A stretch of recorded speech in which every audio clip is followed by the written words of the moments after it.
paciente, vamos a ver que a un golpe, si ha habido ruptura, va a salir sangre. Si hay un accidente, ruptura, ha habido sangre, ¿no es cierto? Evidente, rutilante. Entonces, podemos ver que también puede haber esta localización de la sangre, puede ser que pueda estar ubicada internamente, la sangre se acumula debajo de la piel y se va a una cavidad orgánica. Pongamos en un choque, un accidente, una ruptura de hígado. En ese momento el hígado no lo van a ver afuera, el hígado está adentro, pero la hemorragia se ha producido. Entonces tienen ustedes que abrir al paciente para tratar de contener ese sangrado, si no el paciente muere, ¿no? Son hemorragias venosas o arteriales causadas por fuertes golpes, ¿no? Abdominales, caídas al vacío, accidentes de tráfico, por eso se producen estas hemorragias, ¿no? Estos sangrados. Y las que son exteriorizadas, o sea, son fuera, las podemos ver fácilmente, ¿no? Son las que salen al exterior a través de un orificio, un sangrado nasal, un sangrado de oído, ¿no? Un sangrado en la boca, en el ano, en la vagina, o un accidente por ruptura de un miembro óseo, el cual tiene fractura expuesta, va a haber también sangrado evidente, lo vamos a mirar, ¿no? Luego vamos a ver los mecanismos de defensa frente a esta hemorragia, ¿no? Siempre hay mecanismos que se dan porque los mismos sistemas tratan de contener la hemorragia, ¿no? Y otros de favorecer la hemorragia. Siempre estamos entre esas dos fuerzas, siempre estamos. Entonces, la contracción del vaso con descarga de Matías, ¿no? Por ejemplo, el vaso tiene la oportunidad de secuestrar todos los hematíes para evitar un sangrado, ¿no? La distribución del flujo sanguíneo, ¿no? A otros órganos vitales también. Entonces la sangre se va a otros órganos y evita, ¿no? Por ejemplo, y eso es lo que hacemos nosotros cuando ustedes tienen emergencia y ven a un paciente que llega con un problema de edema de pulmón. Cuando llega un edema de pulmón, es porque el paciente primero, tenemos que recordar la anatomía, ¿qué pasó para que haya edema de pulmón? Tiene que haber tenido una insuficiencia cardíaca. Y generalmente son pacientes ancianos. Una insuficiencia cardíaca del corazón derecho lleva a que también se comprometa luego el corazón izquierdo. Y al final termina en edema agudo de pulmón. Ese es el proceso, ¿no? Pero el paciente puede ser una persona que tiene una insuficiencia cardíaca, se cansa, se agita. Bueno, ¿y eso quién no tolera? El pulmón, el lado derecho. Pero luego se compromete el lado izquierdo. Entonces, ambos comprometidos, ese pulmón va a sufrir su consecuencia, necesita del oxígeno y va a producirse, por lo tanto. Entonces, ¿qué pasa cuando hay un edema agudo de pulmón? Tenemos nosotros que tratar de desviar la cantidad de líquido que se ha acumulado, que más bien se va al pulmón, y el pulmón no debe tener líquido, sino debe tener, ¿qué debe tener el pulmón? Aire, oxígeno, ¿no es cierto? Y no debe tener líquido. Entonces, ¿qué hacemos nosotros frente a eso? ¿Cómo sacamos el líquido y lo dejamos que el pulmón se quede sin menos líquido? ¿Qué hacemos? ¿Qué piensan? Tenemos que atrapar el líquido en otros órganos, ¿no? Que no llegue al pulmón. Entonces, ¿qué hacemos? Le hacemos torniquetes con una liga, los bracitos, las piernitas, para que se quede un poco por ahí distribuido y nos deje el pulmón más libre. ¿Se dan cuenta? Eso es lo que hacemos en emergencia. Y ustedes cuando estén en emergencia eso es lo que tienen que hacer. Apenas ven un paciente con edema y está como un asmático que se muere y encuentran como unos zumbidos terribles porque la persona ya como que se muere y la familia se desespera. Usted oxígeno y liga piernitas, bracitos, para liberar al paciente de justamente la cantidad de líquido que está acumulado, ¿no es cierto? Entonces, tenemos que puede haber también activación varoreceptor y quimioreceptores, ¿no? Entonces, porque tiene que ver mucho la presión. Ahora, otra cosa es que ustedes también tienen que tener la sangre, tiene mucho que ver con nuestros fluidos internos, tiene que ver con la presión atmosférica, ¿no? No es lo mismo que estemos en Lima que estemos en la orolla. Por eso que las personas sienten su corazón late más rápido y todo. ¿Por qué? Porque la presión hace que cambie nuestra fisiología, ¿no? Y al cambiar, entonces la presión ejerce también un bombeo más rápido, quizás, un bombeo más rápido del corazón, ¿no? Pero cuando estamos sanos, lo compensamos. Ustedes jovencitos lo compensan. Pero un viejito que ya tiene 80 años, no lo compensa. Por eso las personas mayores muy poco de la costa a la sierra les va a chocar. Pero si es un paciente nativo de la sierra, apuesto que no le va a pasar nada. Se viene y se va porque está adaptado. Está adaptado a ese sistema, ¿no? Entonces tenemos que en esa activación varios receptores, seguimos los receptores a producir taquicardia, bombea más el corazón, ¿no? Los vasos, y vasoconstricción, porque bombea más, pero al mismo tiempo se comprimen para tratar de impulsar más sangre. Entonces tenemos que también otro problema que puede haber, otro mecanismo de defensa, es la hiperemia. Entonces la hiperemia tenemos que es la disminución de la acidosis. Entonces, cuando una persona está con estos problemas, no podemos tratar de que la persona, ¿no? Como las personas hacen a cada rato, como que toman y pierden aire. ¿Por qué? Porque eso le va a llevar a una acidosis. Entonces, nosotros ¿qué tenemos que hacer? Los pacientes, para que vayan más bien a un poco de alcalosis, tenemos que ponerles una bolsita con agua, con una bolsita de plástica. Bueno, respire ahí para que concentre y no vaya a la acidosis. Luego tenemos la defensa que ocurre también, es el descenso de la presión venosa central, ¿no? La presión venosa central también se deprime y por lo tanto produce también un mecanismo de defensa frente a esa hemorragia.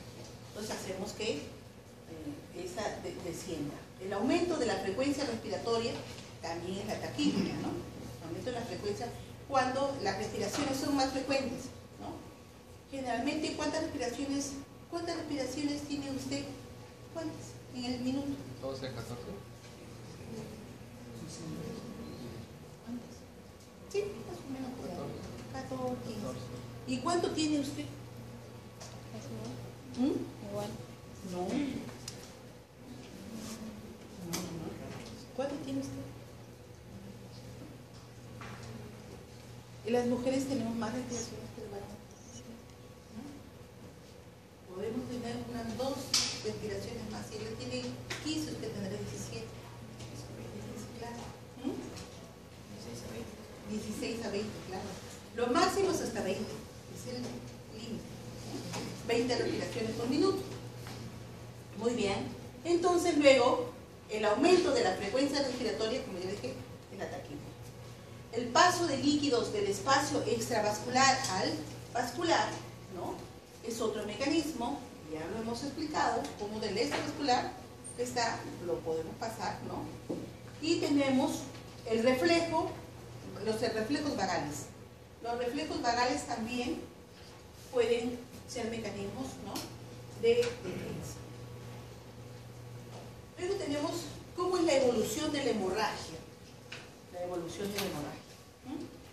Entonces vamos a ver que primero el destino de esta sangre que se ha coleccionado por esta hemorragia se va a acumular en los tejidos y va a producir un cambio, o esos glóbulos rojos van a morir, una lisis, ¿no? Y luego se va, por eso es que nosotros tenemos, que usted ya, no sé si ya lo han llevado, todos los cambios que sufre un hematoma, ¿no? Primero se pone, ¿de qué color? ¿De qué color se pone el hematoma? Medio morado, medio azulado, ¿cierto? Después va cambiando, se pone ¿qué color? Verdoso, muy bien. Y luego ¿de qué color se pone? Amarillento, muy bien. ¿Ven? ¿Ven cómo ya están aprendiendo cómo cambia ese hematoma? Entonces cuando ven una emergencia a un paciente y le dice, mire, me he caído, estoy mal, quiero que me den descanso, y le enseña su moretón amarillo, ¿ustedes qué van a creer? ¿Que ha sido recién que se ha caído? No, no es cierto, porque tiene un proceso, ya pasó, ya se cayó ya hace días, ¿no? Así es. Cuando la sangre se emboliza, se forma, cuando la sangre ya una vez que se ha unido toda esa sangre, ¿no?, y se va muriendo, los glóbulos rojos van desapareciendo, se hemolizan, ¿no? Y se forma la hematoidina, o lo que también llamamos la hemosiderina, que lo vamos a ver muchas veces en las láminas de hígado ahorita, que van a verlo como pigmento de color marrón, medio amarillento, ¿no? Esa es la hemosiderina, que es fagocitada por los monocitos, ¿no? Y esos monocitos luego permanecen allí, ¿no? Mucho tiempo, ese foco hemorrágico, porque después van a ser totalmente eliminados, ¿no? La hemorragia laminar aparece como manchas amarillentas. En cambio, en las cavidades vamos a tener que se produce realmente, se transforma esa hemoglobina, ¿no? En bilirrubina. Por eso los vemos menos amarillitos. Y se produce una ictericia local o pasajera, por eso que también los hematomas se ven amarillitos, ¿no? Por la bilirrubina. Luego tenemos que las leptomeninges, cuando es a nivel, ¿no? Cerebral, puede producir fibrosis y se puede bloquear la reabsorción del líquido cefalorraquídeo. Y por lo tanto, en esas vellosidades de Paccioni luego puede provocar una hidrocefalia. Por eso depende si la hemorragia se ha producido en el cerebro, miren. Por eso tenemos que controlar a este paciente que no tenga hidrocefalia, porque ese líquido va a ocasionar una pequeña hipertensión. ¿Dónde va a ir? No puede escapar. La cabeza tiene una bóveda craneana que esa no se va a distender como los vasos sanguíneos. Va a estar fija y va a producir esa hidrocefalia. Entonces, ¿qué tenemos que hacer? Tratar que disminuya más bien el volumen, ¿no? Tenemos que jalar el volumen para que este paciente o por bajar el compromiso vascular, inflamatorio, colocamos corticoides, colocamos dexametasona, disminuimos esa presión y hacemos que la hidrocefalia disminuya, ¿no? También una hematrosis puede tener una secuela general. Ahí nos explica por qué. Porque aquí, por ejemplo, no habíamos visto fibrosis, pero aquí sí, ¿no? Aparece la fibrosis. Luego aquí, la hemorragia, en hemorragias internas, están bien delimitadas, ¿no? Coleccionadas. Podemos ver que pueden organizar y se va a formar como una cápsula, ¿no? De tejido conectivo que aísla esa zona de la hemorragia. Ustedes esto lo pueden ver como hemorragias internas que pueden producirse en la pierna. Por ejemplo, en los jugadores de fútbol, una gran patada se produce un hematoma y se colecciona. Si este ha sido con gran intensidad, se va a coleccionar ese hematoma, se va a organizar y lo van a tener si se cumple esto. Se forma como un tejido conectivo allí y por eso ese jugador no va a poder jugar el siguiente partido. Va a tener que esperar un proceso para que disminuya esa hemorragia y pueda nuevamente, ¿no? Mejorar y poder curar. En las grandes colecciones hemáticas tenemos que la sangre se resuelve por completo, ¿no? Y tenemos que se produce una organización y se va a producir un tejido que es el tejido de granulación, ¿ya? Que se va a transformar luego en una cápsula fibrosa y vamos a ver cómo se transforma en una masa pastosa que va a irse eliminando, ¿no? Y se va a producir la hemosiderina, ¿no? Tenemos la formación de esta cápsula, es la que nosotros no lo observamos externamente, pero si hiciéramos un cortecillo ahí lo vamos a encontrar, ¿no? Entonces, ¿qué sucede? Que esto también puede producirse en los hematomas a nivel cerebral, por eso demora mucho la recuperación de un paciente, ¿no? Pero nosotros tenemos que, sí, estos hematomas grandes, estas hemorragias grandes, tienen todo un proceso para poder que el paciente recupere su estado normal. Sin querer, hay sustancias que obtienen también algunos poderes ciertas plantas que permiten, que tienen la capacidad de poder sacar el líquido que está coleccionado hacia el exterior, ¿no? Y que lo hacen justamente algunas hierbas, ¿no? Las hemorragias que evitan que éstas se expandan, como lo hace el perejil, ¿no? El perejil evita que la hemorragia se extienda y hace que se compriman los vasos más rápidamente. Por eso que ustedes en un golpe le echan perejil y no van a tener moretón, porque hace que los vasos rápidamente se compriman y evitan que se extienda el sangrado, ¿no? Y la hierba que le saca del intra al extra es la llamada chupasangre, que utiliza mucha gente en la parte herbolaria, ¿no? El emplasto de estas hierbas permiten tener el poder de absorber, de retirar del líquido intravascular al extravascular, ¿no? Debajo de la piel. Eso lo utilizan mucho en los accidentes o golpes sea recientes, frecuentes, y lo aplican, ¿no?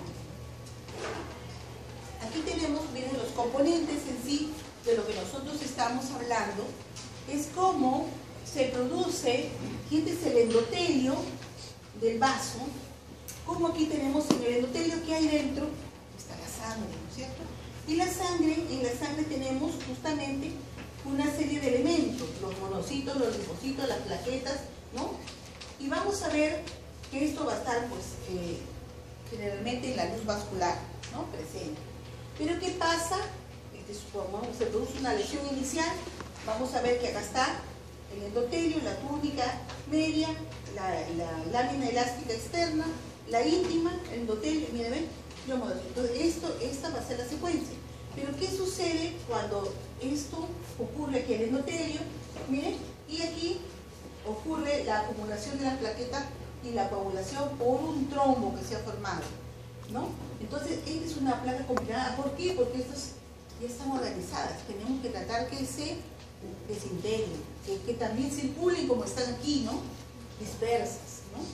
Y eso es lo que se hace y lo que hacen los cirujanos cardiovasculares en los infartos, cuando se forman coágulos, cuando se lesiona una zona del corazón, tratan de que esto se disperse y que utilizan sustancias antiplaquetarias, ¿no? Muchas de esas sustancias antiplaquetarias, como conocemos, una de ellas es la heparina, la warfarina, pero cuando es infarto de corazón no utilizan ninguna de esas dos, utilizan otras sustancias que son mucho más, son inyectables generalmente, en la actualidad creo que son 80 a 100 dólares una ampolla, pero que se coloca inmediatamente al paciente que tenga un infarto y tratamos de mejorar, ¿no? Y de controlar, porque no lo podemos llevar también del infarto, o sea, del problema que se ha formado el trombo a la hemorragia, no lo podemos llevar, ¿no? Después lo tenemos que controlarlo,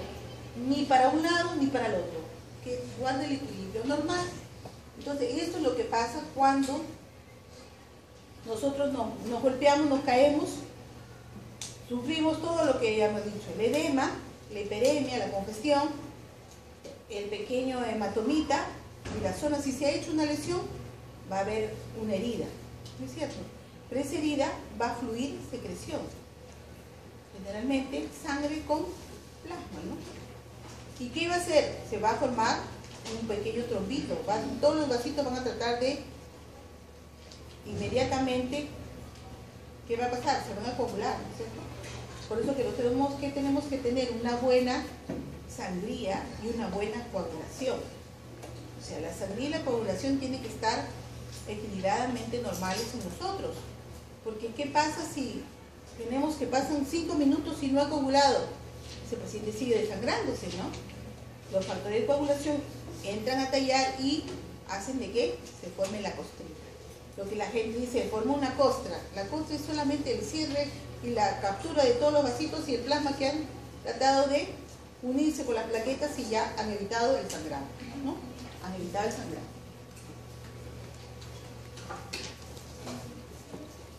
Entonces, según la localización de la hemorragia, si es en, bueno, puede ser en el tórax o en el motor, vamos a ver que puede haber también, así como hemos visto en lo que es hidrotórax con líquido, podemos ver por sangre, que puede haber un hemotórax o puede haber un hemotórax, pericardio, también hemopericardio, o puede haber ¿no? Un hemiperitoneo. O sea, depende si está ubicado en el tórax, si está ubicado en el espacio del peritoneo o si está ubicado generalmente a nivel del tórax, ¿no? Entonces, en cualquiera de estos espacios también vamos a ver que puede haber acumulación de sangre. La hemostasia y la trombosis. Vamos a ver que, en consecuencia, este es un proceso que va a estar regulado, ¿no? Generalmente mantienen, la sangre generalmente se mantiene en estado líquido, ¿no? Dentro de los vasos normales, pero cuando la sangre sale al exterior, ya no se mantiene en estado líquido, ¿no? Permite la formación rápida de un coágulo, ¿no?, de sangre, y que va a dar lugar a que la lesión vascular, ¿no?, realmente se elimine. Tenemos que la hemostasia y la trombosis implican tres componentes importantes. La pared vascular, que tiene mucho que ver, actúa mucho el endotelio allí, ¿no?, las plaquetas y la cascada de la coagulación. Entonces tenemos que ver que las plaquetas tienen que estar en cantidad suficiente y la cascada de coagulación tiene que estar todos los componentes, ¿no?, de los factores de coagulación presentes para que no se produzca, ¿no?, una hemorragia excesiva, sino al contrario, una hemostasia, ¿no? Entonces tenemos que, ya después en otra parte del curso, vamos a estudiar qué pasa con la cascada de coagulación y por qué se producen las hemofilias, por qué se producen en estos pacientes, ¿no?, sangrados, que pueden ser en cualquier momento de su vida diaria, ¿no? Luego tenemos por qué se produce la hemostasia normal, ¿no? Porque primero que tenemos que tomar en consideración que hay dos pasos importantes, que es la vasoconstricción y la vasodilatación. Entonces, la vasoconstricción arteriolar va a estar mediada por mecanismos neurógenos, ¿no?, que son potenciados por liberación local de factores, ¿no? Entonces, pues yo les decía que la vasoconstricción tiene que ver con el sistema nervioso, con factores neurógenos, ¿no? Aquí va a actuar como factor la endotelina. La endotelina es un vasodilatador que está derivado del endotelio, o sea, de la pared interna de los vasos, ¿no? La lesión endotelial de la matriz extracelular y subendotelial es muy trombogénica, ¿no?, y va a facilitar la adherencia y la acumulación de plaquetas, y también induce la liberación de unos gránulos de secreción. Entonces vamos a ver que esto es lo importante, la adherencia y la activación de las plaquetas en el endotelio, ¿no? Luego, en el lugar de esta lesión, vamos a ver que va a haber un factor tisular llamado el factor 3. El factor 3 de la tromboplastina es un factor muy importante porque este tiene que ver con la glucoproteína que va a estar ligada a una membrana procoagulante y va a sintetizar en sí a estas células endoteliales, ¿no? Entonces, esta es una otra acción que también hay que tomar en cuenta para la hemostasia. Lo mismo que tenemos que este factor que ya, bueno, aquí se activó el factor 3, luego vamos a tener otro iniciador que es el factor 7 de la cascada de coagulación, donde va a culminar en una trombina, ¿no? La trombina se degrada luego en fibrinógeno circulante o fibrina soluble, ¿no? La fibrina se polimeriza y luego los agregados de las plaquetas que va a formar un tapón. Ese tapón sólido es el que evita que se siga produciendo la hemorragia y se activa por mecanismos contrarreguladores. Y luego de ello vamos a tener, también hay otro factor, ¿no?, que es activador tisular del plasminógeno, que es el PPA, ¿no? Entonces miren, esos son los que sin querer nosotros rápidamente se calmó el sangrado, pero ellos son los factores que han trabajado en ese momento para que ya no siga produciéndose la hemorragia, ¿no? Luego tenemos en el endotelio, porque en el endotelio va a haber también actividades fibrinolíticas. Entonces, ustedes saben que la fibrina es la que tiene la capacidad de también, ¿no?, hacer que no se produzca más sangrado, que es equilibrio, ¿no? La fibrina sintetiza, también se sintetiza en el activador plasminógeno tisular y vamos a tener que vamos a verla aquí como plasmina y va a liberar la fibrina en sí, ¿no? Además, tenemos que esta lesión desarrolla también actividades procoagulantes y agentes infecciosos. El endotelio en sí trata también de que no se queden elementos sanguíneos en sus paredes, ¿no? Que todo lo que va a pasar por el endotelio vascular pase, pero no se quede. Se queda cuando ya hemos estudiado que hay generalmente ¿qué? Grasas. Las grasas se adhieren, entonces van a arrastrar a otros elementos que se vayan quedando con ellos, ¿no? Entonces tenemos que tiene actividades procoagulantes y de agentes infecciosos, ¿no? Tiene propiedades antiagregantes, impiden que las plaquetas se unan a la membrana, ¿no? Subendotelial. Y tenemos que estas plaquetas no activadas no se adhieren a las células endoteliales, que no pasan nada más. Evitan la adherencia, la prostaciclina, ¿no? Y el óxido nítrico, que son potentes vasodilatadores. Entonces se elaboran una adenosinfosfata que degrada a la adenosina difosfato y por lo tanto cumplen con la función fibrinolítica, ¿no? Luego tenemos que hay otros anticoagulantes también mediados por estas moléculas parecidas a la heparina. Ya les decía, la trombomodulina, ¿no? Que es un inhibidor del factor tisular y que también fomenta esa inactivación de la trombina, ¿no? Por factores de coagulación a través de una proteína plasmática que es la antitrombina 3. Y esta trombomodulina se va a ligar a una trombina y se convierte luego en un procoagulante, ¿no? Y aquí entran justamente la capacidad que va a actuar en una proteína, que es la proteína C. Estas van a inhibir la coagulación mediante la inactivación de dos factores, que es el factor 5A y el factor 3A, ¿no?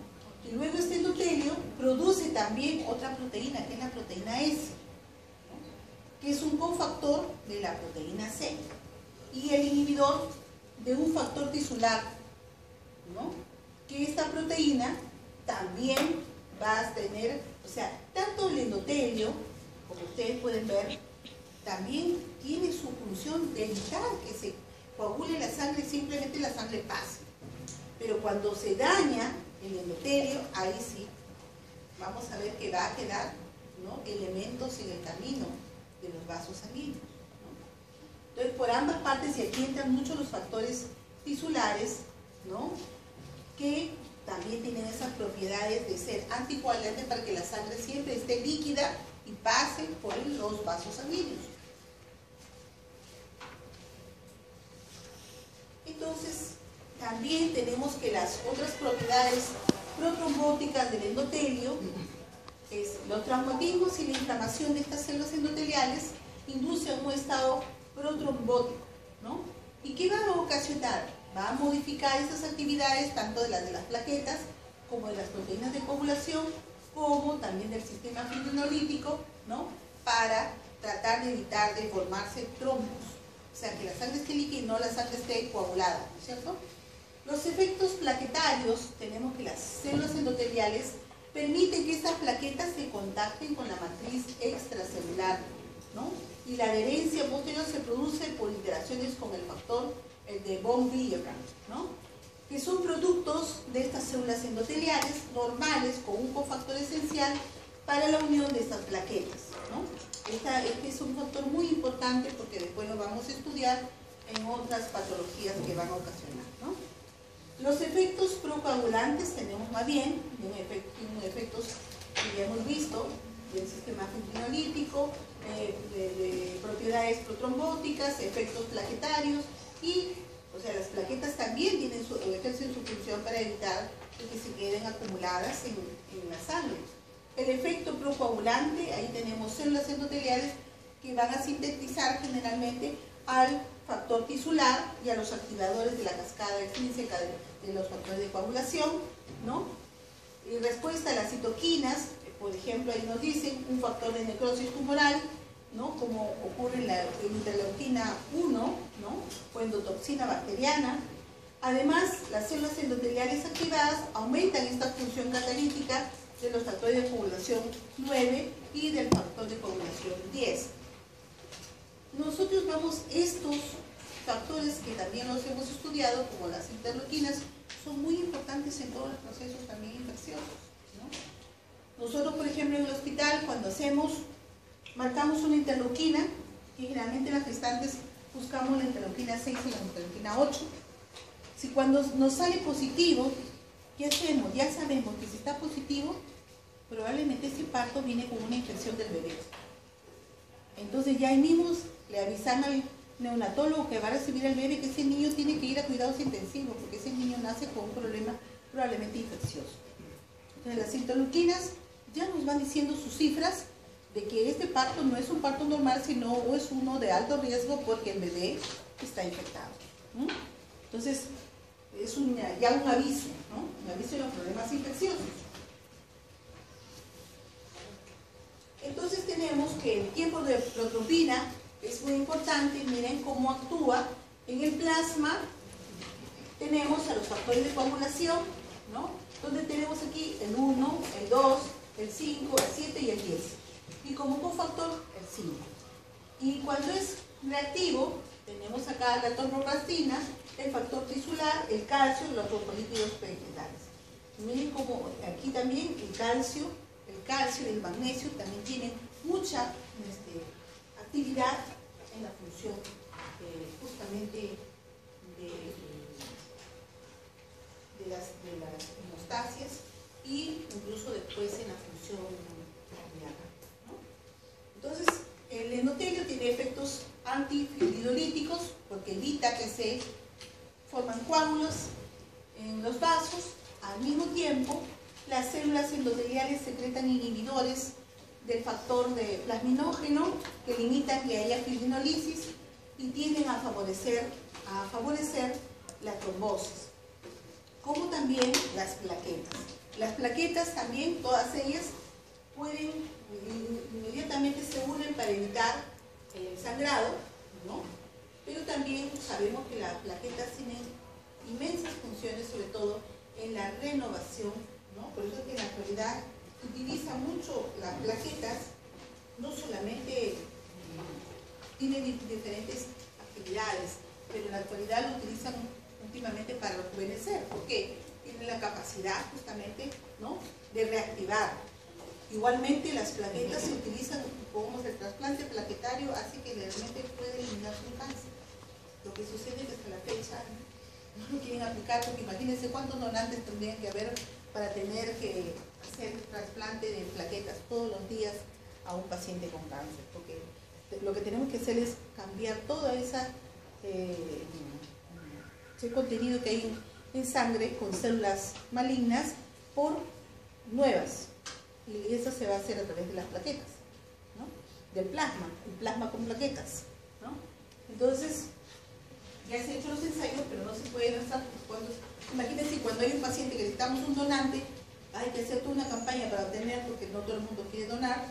Ahora imagínense un paciente con cáncer, puede necesitar muchas donaciones. Entonces no se realiza así, ¿no?, muy frecuentemente. Entonces, la evolución de un trombo. Entonces, tenemos que este término se refiere al trombo, es un tejido, ¿no?, de ese conjunto de series, todas las series que se unen y dan una forma, ¿no? Entonces, este tejido de granulación, que es la conjunción de todos los elementos, ¿no?, del tejido celular subendotelial, se va a unir a células mesenquimales. Por eso que hemos visto, y vamos a revisar también en la práctica, cómo es que la sangre una vez que es coleccionada, se organiza y puede formar parte de la pared del vaso sanguíneo, porque se va a introducir a la parte muscular de la pared, hacia el cuerpo. Es así como nosotros tenemos en las calles, ¿no? En las calles, ya está por decir el zanjón, pero si se queda un carro estacionado, ¿qué va a pasar? El espacio por el que transita va a ser más pequeño. Y si se quedan varios días y no lo sacamos los carros cada vez, el espacio ya no va a ser el ancho del tránsito, sino va a ser más pequeñito. Esto ocurre igual. O sea, los trombos ocasionan obstáculos para que pase en el vaso sanguíneo. Se organizan y se quedan y se incorporan, ¿no? Entonces, ese trombo ya tiene células fusiformes unidas, ¿no? Y van a obstruir la luz luego. En la superficie del trombo se reviste por una capa de células endoteliales. Los capilares pueden anatomizarse y pueden crear pasillos desde el extremo de un trombo a otro trombo, y a través de los cuales pueden circular la sangre. Se puede restablecer realmente cierto modo la luz del vaso, y eso es lo que hacen los cirujanos generalmente cardiovasculares. Una vez que se ha obstruido el vaso, ellos lo que tienen que hacer es romper el vaso, romper la luz interna del vaso, no el vaso sino la luz interna, y eso se hace con justamente los anticoagulantes, tratando de que nuevamente se restablezca el paso, ¿no?, por ese vaso, porque ese vaso irriga una parte de un tejido, ¿no? Entonces tenemos que este proceso se conoce como recanalización del trombo, ¿no?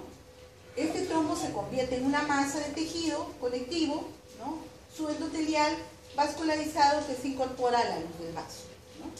Entonces los trombos grandes generalmente tienen dilataciones, ¿no?, aneurismáticas en trombos, murales en las cavidades cardíacas, ¿no? Por eso es que nosotros decimos que tiene mucha importancia el que nosotros consumamos. La dieta es muy importante también en eso, ¿no? Hay sustancias que son prácticamente anticoagulantes, ¿no? Dentro de ellas tenemos el vinagre, dentro de ellas tenemos el vino, ¿no? Evita, así que incluso la grasa la diluye, ¿no?, y evita que se formen trombos, ¿no? Evita que se formen trombos.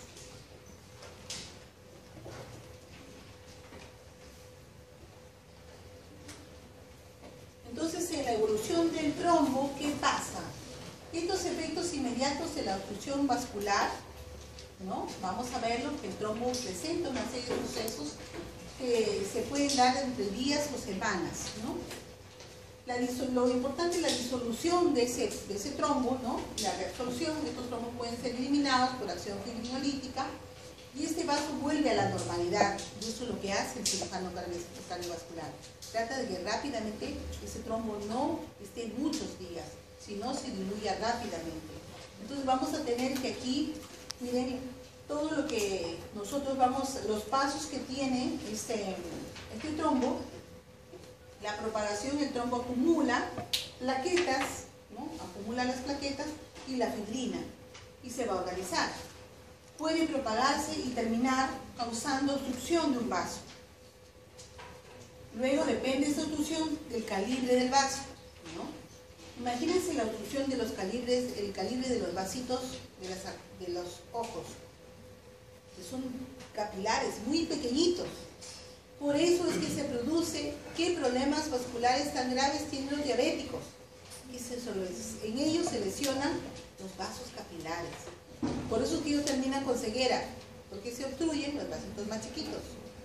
Ellos terminan con problemas de polineuropatías también a nivel de miembros inferiores. Se compromete el sistema nervioso y se compromete el sistema vascular. Por eso terminan amputados, porque se afectan los vasos pequeñitos, ¿no? Y tenemos muchos capilares pequeñitos, ¿no? Entonces, el calibre y la distancia en el sitio donde se originó. La incorporación a la pared. Una vez que se ha propagado allí, el trombo es recubierto por una proliferación de células endoteliales. Con este paso, el tiempo podrá quedar solo con un engrosamiento fibroso, o en su lugar se va a organizar muy bien la trombosis, ¿no? Luego, la infección puede causar una infección que se va a llamar sepsis, ¿no? Abscesos o múltiples supuraciones. Incluso la endotelización, aquí vamos a ver que una vez que está organizado, se va a revascularizar, se va a recanalizar con las sustancias que ponemos, y cuando el trombo persiste in situ, en pocos días es probable que se organice. Entonces ahí lo vamos a ver, y en las láminas lo vamos a ver todo ese proceso, cuando el trombo está dentro de la luz del vaso y cómo se organiza y se incorpora a la pared y como muchas veces puede producir infecciones. Entonces, en los pacientes que vamos a tener en la clínica cuando hay problemas, ¿no?, de este tipo, el paciente puede tener, ¿no?, disnea, dolor torácico, tos y hemoptisis. Entonces vamos a ver que generalmente el coágulo, si es que es un coágulo pues que ya una vez bien organizado y que ha tenido grasas, es un coágulo aterosclerótico. Si es solamente un coágulo sanguíneo, bien, es diferente, ¿no?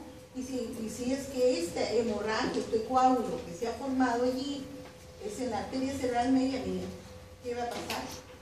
Por eso es que en los pacientes que tienen hipertensión, ¿qué se produce? La ruptura de un vasito. Y ese sangrado va a ir a la cavidad cerebral, ¿no? Va a ir al tejido cerebral. Entonces el tejido cerebral se va a lesionar. Depende de dónde ha sido comprometido. Si es en la zona del lenguaje, el paciente está con carcinoma y no puede hablar o no puede ver. Depende de dónde se ubica, en qué parte de la topografía de nuestro cerebro se produce ese sangrado, ¿no? Miren aquí, por ejemplo, en este paciente, acá se han producido, miren, las lesiones a este nivel, ¿no? En esta paciente, a través de las manos, ¿no?, estos problemas. Entonces, es según la localización que tiene, es lo que vamos a ver las consecuencias que va a tener. La hipercoagulabilidad, ahí tenemos cuando, más bien, va a haber una trombofilia, ¿no? Se define como una forma laxa por el cual hay alteración de las vías de coagulación. Cuando hay alteración de la coagulación, se predispone pues a formarse trombos y se puede dividir en un proceso primario, que pueden ser genéticos por mutaciones, generalmente mutaciones puntuales en el gen, como ocurre en el factor 5 y en la protrombina, o procesos secundarios adquiridos que pueden ocasionar trombofilia. Sabemos muy bien que cuando hay trombos, generalmente los trombos son venosos, se asocian mucho a cánceres, a neoplasias, que después se van descubriendo, ¿no? Entonces el coágulo cumple las funciones, va por vía intrínseca, por vía extrínseca, la vía común, y el factor 10, que es el que inicia realmente todo este proceso del coágulo, ¿no? En la hemostasia, vamos a ver que la hemostasia es la lesión que se va a producir de las plaquetas para evitar el sangrado. Actúa mucho el colágeno, ¿no?, la fibronectina, el factor de von Willebrand, la laminina, la vitronectina y la tromboescandina, ¿no? Todas ellas intervienen en que haya esa lesión y evitar que siga el sangrado. Entonces la embolia, ¿a qué llamamos embolia? La embolia es un proceso de obstrucción de un vaso sanguíneo por un coágulo parcial o completo, ¿no?, de una parte del aparato cardiovascular. La masa intravascular transportada que se desprende de un sitio, o sea, ese trombo que se hizo va a viajar por el torrente circulatorio. Cuando viaja va a seguir viajando por vasos grandes, no se va a obstruir. ¿Pero dónde se va a obstruir? Donde hay vasos más pequeñitos, ¿no es cierto? Es como si hubiera un piedrón que está pasando por unas tuberías, pero cuando la tubería sea más angosta, ahí no pasa, ahí se quedó. Eso es el embolia, ¿no? Así va a ser. Ese trombo se queda atascado. Ahí se produce el embolia. Entonces el paciente, ¿qué pasa si es a nivel cerebral? Se va a desmayar. No continúa la función. Si es a nivel del miembro inferior, va a sentir que el paciente puede claudicar, no puede caminar, porque ya no se irriga el resto del vaso, de la pierna, ¿no es cierto? O del brazo. Eso es lo que ocurre en las embolias, ¿no? Puede ser embolia pulmonar. Los tipos de embolia, de acuerdo a sus componentes, la embolia puede ser sólida, líquida y gaseosa. También hay émbolos gaseosos, ¿no? De acuerdo a la infección, puede ser una infección que sea estéril o puede ser séptica, ¿no?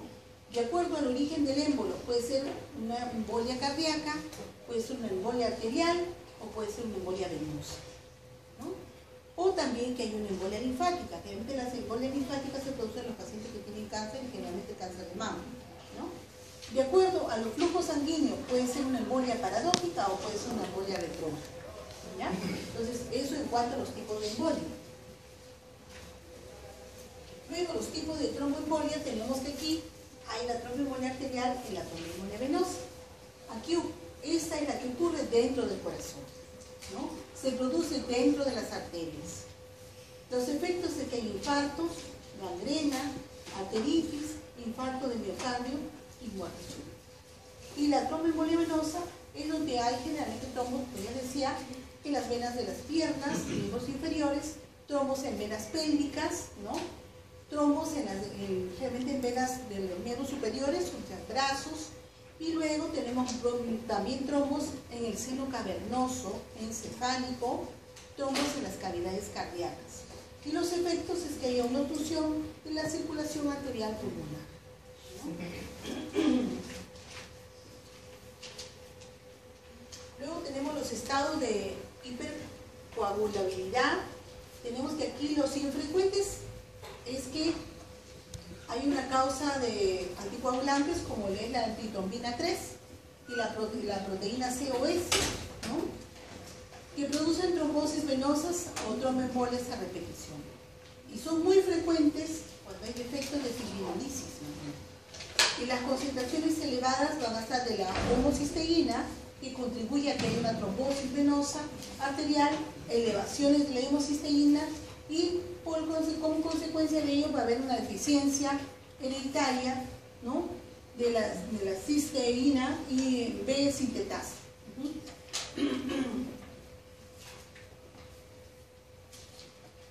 Los estados de hipercoagulabilidad tenemos que generalmente del 2 al 15% de estos pacientes generalmente son de raza blanca, son portadores de una mutación que es la mutación de Leiden, ¿no?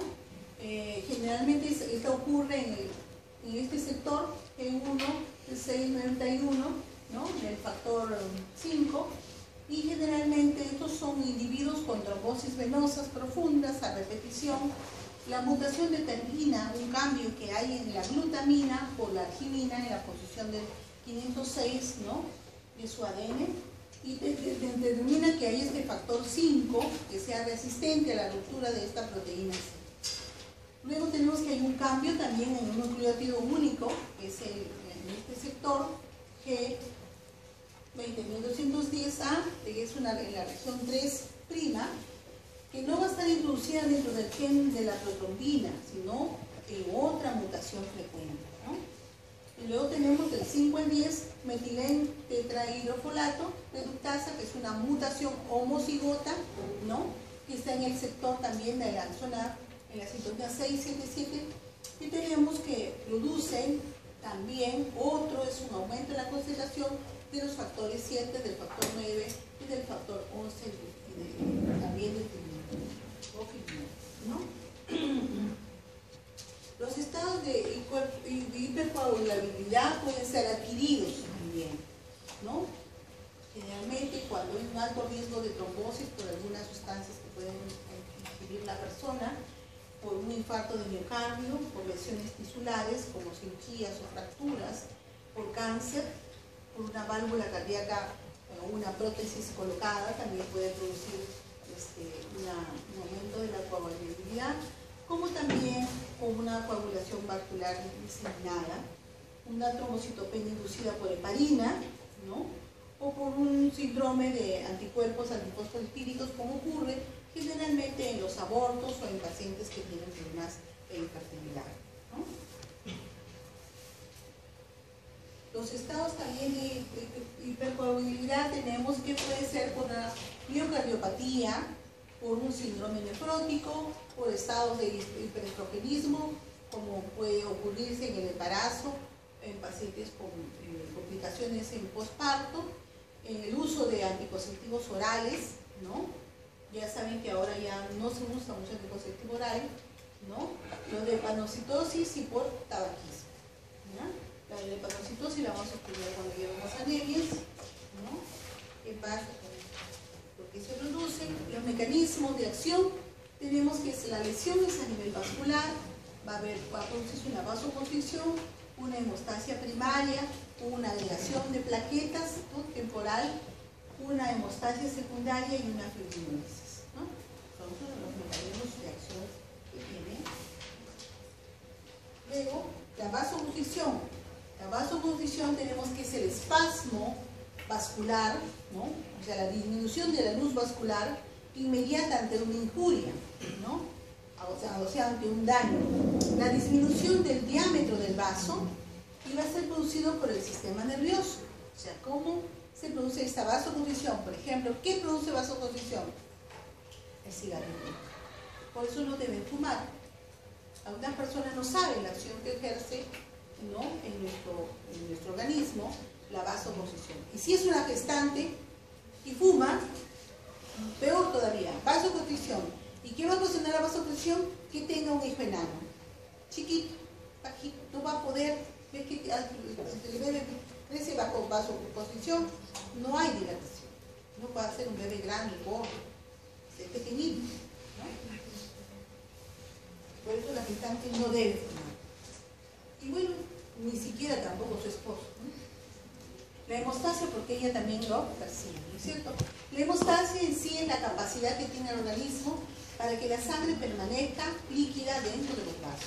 Entonces, ya nosotros hemos visto por qué es importante esta hemostasia, que comprende en sí vasoconstricción, tratando de disminuir el flujo vascular, ¿no?, y formando un tapón plaquetario, ¿no?, y entran todos los factores de coagulación para que se autolimite la hemorragia.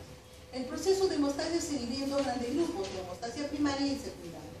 La primaria, que tiene que ver con las plaquetas, la ruptura de un vaso, la hemorragia y la formación de ese tapón plaquetario, ¿no?, que suele verse generalmente en las mucosas, en la nariz, en la boca. Cuando se ha producido rápidamente una hemorragia, uno ve cómo se limitó, ¿no?, la zona de la hemorragia con formación de este tapón de plaquetas. Y se denomina equimosis. La hemostasia secundaria, plasmática, es la coagulación, pero la formación de una proteína llamada fibrina, ¿ya?, que estabiliza el tapón plaquetario. Y cuando se altera puede aparecer hemorragias tardías, ¿no?, pero muchas veces también se van a formar grandes colecciones que se van a llamar los hematomas, ¿no?, y que estos hematomas generalmente van a quedar entre los músculos, entre las articulaciones, ¿no?, ahí coleccionadas. Luego el tapón hemostático consta de 3 procesos, ¿no?, que hay adhesión de plaquetas en la zona lesionada, que hay activación plaquetaria, ¿no?, a través de la activación de la fosfolipasa A2 y generalmente también de la activación de la fosfolipasa C, ¿no?, con liberación del adenosinfosfato, y otra que haya agregación plaquetaria. Entonces tiene que haber adhesión de las plaquetas, activación de las plaquetas y agregación de las plaquetas.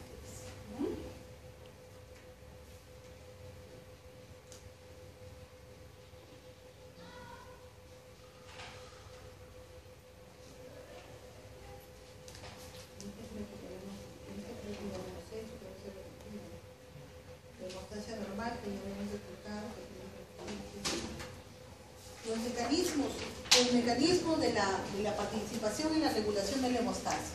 Aquí sí, tenemos que la participación del endotelio en la hemostasia es vital, importante, ¿no?, porque estas células estimulan las propiedades que tiene el endotelio de propiedades anticoagulantes, ¿no?, antitrombóticas y propiedades procoagulantes, trombogénicas. Estimula la formación de distintos contra estos agentes infecciosos, ¿no?, y con factores hemodinámicos, también componentes del plasma en forma directa y activación de las citoquinas, ¿no? Luego tenemos que también dentro de ellas hay que destacar sus propiedades antitrombóticas de este endotelio vascular, ¿no?, se opone a la coagulación de sangre, y tenemos que tienen efectos antiplaquetarios, ¿no?, integridad del endotelio, que evita que estas plaquetas entren en contacto con la matriz conjuntiva endotelial a través de estas zonas del colágena de esa matriz. Las plaquetas circulantes en sangre no se adhieren al endotelio, ¿no?, por la prostaglandina 2 y el óxido nítrico. Y luego tenemos que las propiedades anticoagulantes están estimuladas también por moléculas de heparina, ¿no?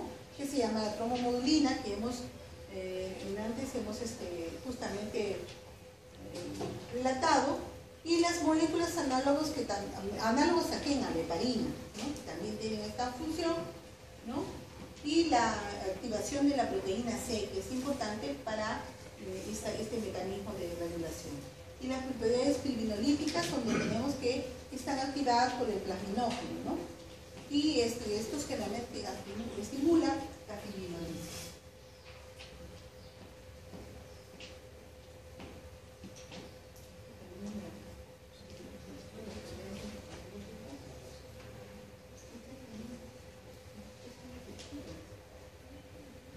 Los estímulos que ya habíamos dicho que eran, ¿no? Para los estímulos de la acción proprietaria, el ADP y el romboxano A2, que también ya lo hemos descrito hace rato, la trombina, ¿no? Con el receptor de trombina plaquetaria, y que forman justamente el tapón, ¿no? Sí, eso es, ya hacemos puesto.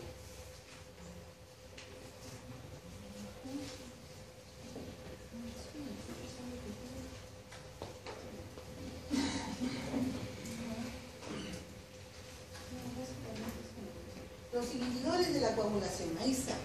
Esto sí, tenemos que en los inhibidores de la coagulación hay placas ateroscleróticas ulceradas que pueden justamente ser, estas zonas inhiban más bien la coagulación, ¿no? Para que se desarrolle realmente ese trombo, ¿no? Nos hace falta que el endotelio se desprenda y se interrumpa físicamente la actividad, ¿no? La luz, por donde tiene que pasar justamente la sangre. Entonces, o estos elementos, ¿no? Entonces, esa alteración va a producir, esas placas ulceradas van a inhibir realmente que se produzca la coagulación y se evite la hemostasia. Aquí también puede producirse una disfunción endotelial de las válvulas por cicatrices de endotoxinas bacterianas. O sea, cuando nosotros tenemos, por eso es que generalmente cuando hay sepsis, ¿no?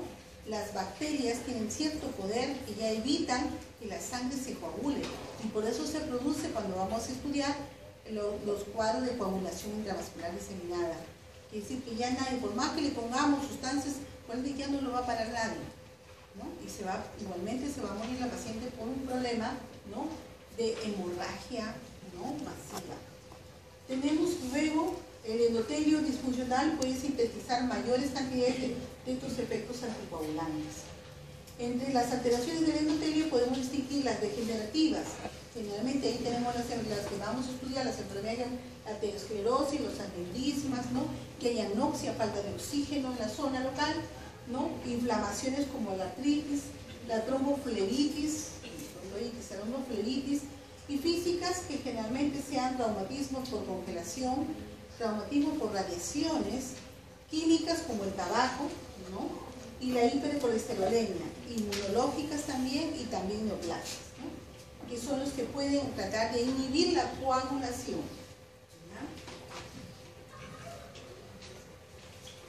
¿ya? Las acciones del flujo sanguíneo, tenemos que la turbulencia y la convulsión, puede haber en este caso cuadros, ponemos, de trombosis cardíaca que haya o que causen lesión a través del endotelio, y por eso producirse alteraciones en este flujo, ¿no?